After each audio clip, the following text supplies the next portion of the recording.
Yoqyapti kelin. Singlim, Voy, ana akam keldi. tinchlikmi nima bo'layapti?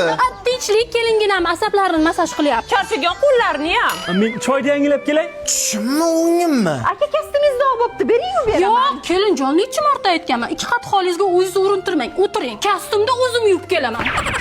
Unda men ovqatga qarang. Siz urinmang, ovqatlaringizni qilib, idishlaringizni ham yuvib ketaman. Bo'lmasa hovlilarni supuraman. O'zingni o'ylamasang ham chaqaloqni o'yla.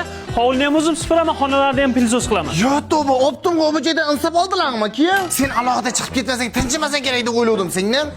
To'ppa-to'g'ri. Ana Iskandar Buildings mezbon loyihasida boshlang'ich to'lov 20% ni to'lab, qolganini 40 oyga bo'lib to'lashga sizlarga uy olamiz. Voy, pulini ham o'zimiz to'laymiz. Faqat kelinimiz baxtli bo'lsa bo'ldi. Voy, shirincham.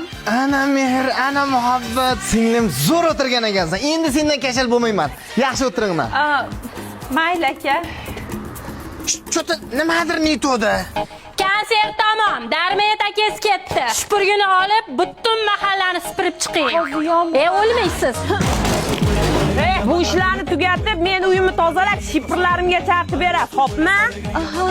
Ey, hamdaki loyiq qilib mingta g'ish quyib tasha katta qurasan. Yo, o'zim ham aytdim, nimadir nito'da. Bular odam bo'lmasa ekanda, akasi yo dadasi kelganda boshqacha bo'lib, ketganda boshqacha bo'lish ko'rsataman men sizlarga. Singlim? 10 litrli baklashkanmi aka?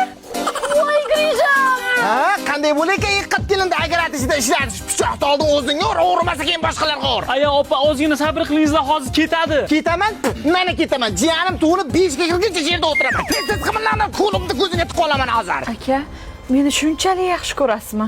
Seni men yaxshi ko'rmasam kim yaxshi ko'radi? Men himoya qilmasam kim himoya qiladi? Singiljonim, seni qattiq yaxshi ko'raman. Yaxshiyam bu tar dunyoda yonimda sen bor singlim.